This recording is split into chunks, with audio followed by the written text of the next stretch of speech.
নমস্কার। নমস্কার। আপনার নাম? আমার নাম অনিতা পাল।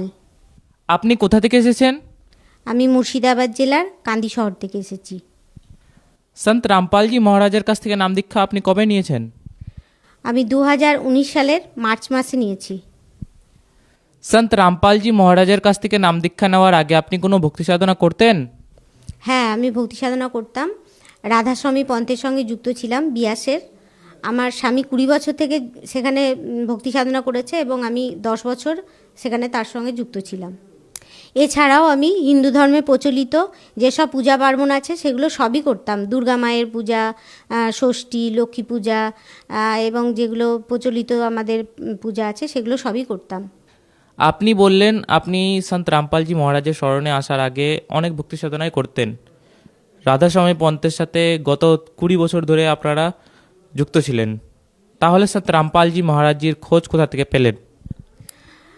এটা আমার ছেলে 2018 সালে যখন উচ্চ মাধ্যমিক পরীক্ষা দেয় সেই সময় আমাকে একটা ভিডিও দেখাতে আসেন।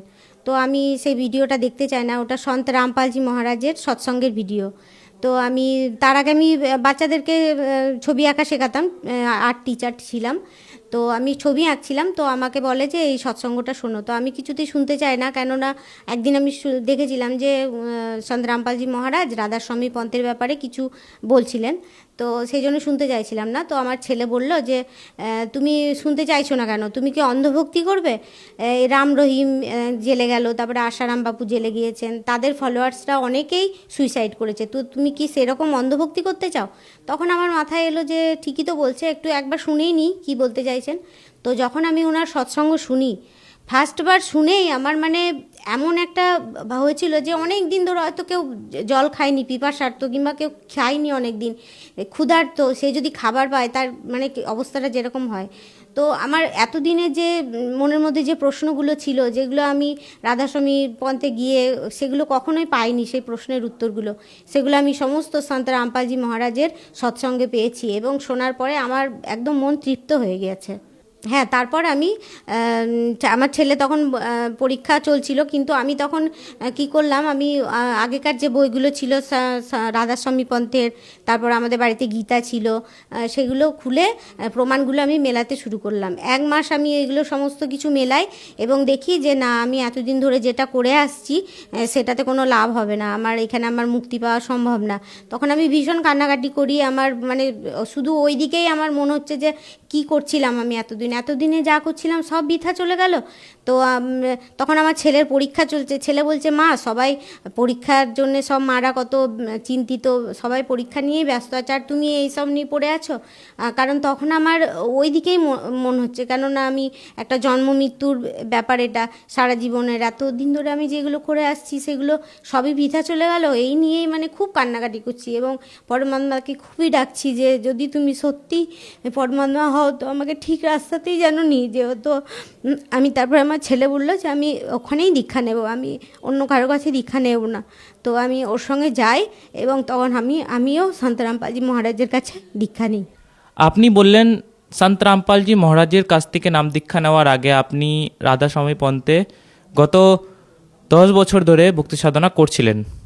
তাহলে সন্ত রামপালজি মহারাজজি এবং রাধাস্বামী পন্থের জ্ঞানের মধ্যে কি ভিন্নতা দেখতে পারলেন? হ্যাঁ, এর মধ্যে অনেক পার্থক্য আছে। আমি 10 বছর ছিলাম, কিন্তু আমার স্বামী যেহেতু 20 বছর ধরে ছিল, তো আমরা 20 বছর থেকেই যুক্ত। তো ওনাদের মধ্যে সবথেকে বড় পার্থক্য হচ্ছে যে রাধাস্বামী পন্থে কোনো শাস্ত্র মানে না। আর এই সন্ত রামপালজি মহারাজ বলেন যে সমস্ত শাস্ত্র, সমস্ত বই পড়ে দেখে বুঝে তারপরে দীক্ষা নাও।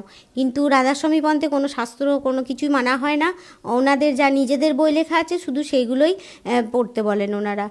আর নামের ব্যাপারে ওনারা একবারই নাম দিয়ে দেন, সেই নামটাই যতদিন ইচ্ছা করে যাও, সমস্ত কিছু করো, সিনেমা দেখো, সব কিছু পুজো করো, নিজের মতো থাকো। কিন্তু এখানে এসে জানতে পারলাম যে কিছু নিয়ম মর্যাদা আছে ভক্তি করতে গেলে, সেগুলো পালন করলে তবেই আমরা লাভ পাবো। সন্ত রামপালজির কাছে প্রথম এসে জানতে পারলাম যে এখানে নামখণ্ডও হয়ে যায়। নামখণ্ডের তো কোনো ব্যাপারই ওখানে ছিল না। এখানে নামখণ্ড হয়ে গেলে ওখানে একবার নাম দিলে কি 10 বছর 20 বছর যতদিনই থাকো করে যাও, কিন্তু এখানে নিয়মে মর্যাদাতে না থাকলে নামখণ্ড হয়ে যায়, তখন আবার দ্বিতীয়বার নাম নিতে হয়।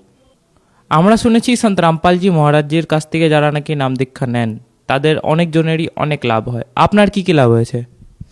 সন্ত রামপালজি মহারাজের কাছ থেকে নাম দীক্ষা নেওয়ার পরে আমার অনেকই লাভ হয়েছে। তার মধ্যে আমার শারীরিক লাভ অনেক হয়েছে, যেমন আগে আমার খুব ঠান্ডা লেগে থাকতো, জ্বর হতো, সেগুলো এখন আর হয় না।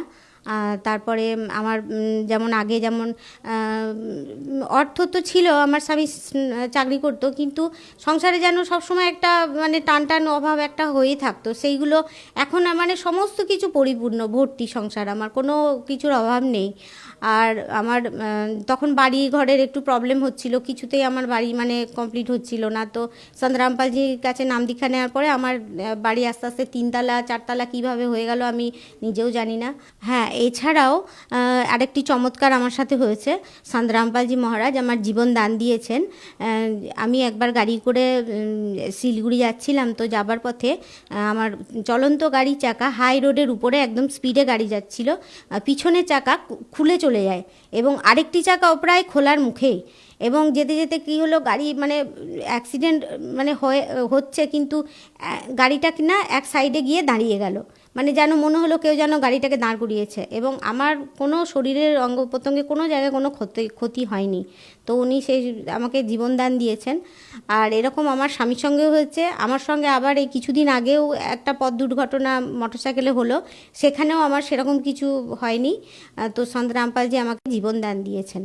এছাড়াও করোনা যখন চলে তখন আমার মেয়ে সবে বিএসসি নার্সিং পাস করেছে, এবং তখনই ওর সরকারি চাকরি হয়ে যায়, এবং সেই সময় তো আমরা খুবই ভয় পাচ্ছিলাম যে কী করে ও চাকরিটা করবে। আবার সরকারি চাকরি তো আজকালকার দিনে পাওয়া যায় না, তো ছাড়তেও পারছিল না। তো ওর এমন করোনার যেখানে পেশেন্টরা থাকে সেইখানেই ডিউটি দিয়েছে ওর। আর ওই ছোট একটা মেয়ে, এবার ওইখানে কিভাবে ডিউটি করবে, আমরা খুবই বাড়িতে চিন্তিত ছিলাম। তো আমি বারবারই বলছিলাম যে সন্ত রামপালজি মহারাজের উপরে ভরসা রাখো, উনি সব ঠিক করে দেবেন। তো আমার মেয়ে ওখানে করোনা চলাকালীন ওইখানেই ওর ডিউটি পড়েছে, এবং একা ওখানে ও ডিউটিই করেছে, কিন্তু ওর কোনো ক্ষতি হয়নি, জ্বর হয়নি, কিছুই না। সন্ত রামপালজি মহারাজ ওকে রক্ষা করেছে, এটাও একটা সবথেকে বড় লাভ। আমরা শুনলাম সন্ত রামপালজি মহারাজের কাছ থেকে নাম দীক্ষা নেওয়ার পর আপনার অনেকই লাভ হয়েছে। তাহলে আপনি আমাদের দর্শকদেরকে কি বার্তা দিতে চান? দর্শকদেরকে এটাই বলতে চাই যে সন্ত রামপালজি মহারাজের কাছে নাম দীক্ষা নিয়ে ভক্তি করলে আমার যেরকম লাভ হয়েছে সেরকম আপনাদেরও লাভ হতে পারে। আপনারা নিশ্চয়ই সন্ত রামপালজি মহারাজের কাছে দীক্ষা নিন এবং নিজের কল্যাণ করান। সন্ত রামপালজি মহারাজের কাছ থেকে নাম দীক্ষা কিভাবে নেওয়া যাবে?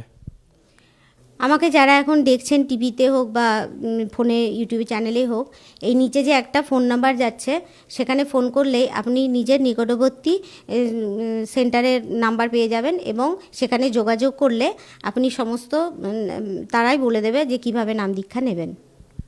ধন্যবাদ। সৎ সাহেব।